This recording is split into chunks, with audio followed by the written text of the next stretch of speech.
अस्तु भगवन् विश्वेश्वराय महादेवाय त्रिपुरान्तकाय त्रिकाग्निकालाय कालाग्निरुद्राय नीलकण्ठाय मृत्युञ्जयाय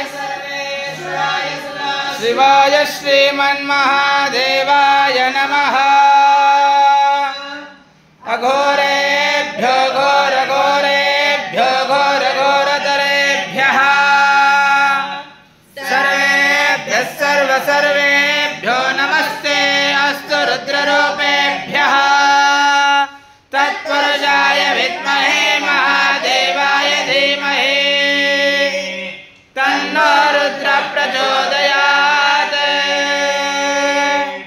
ईशानः सर्वविद्यानाम् ईश्वरः सर्वभूतानां ब्रह्माधिपतिर्ब्रह्मा शिवो मे अस्तु सदा शिवो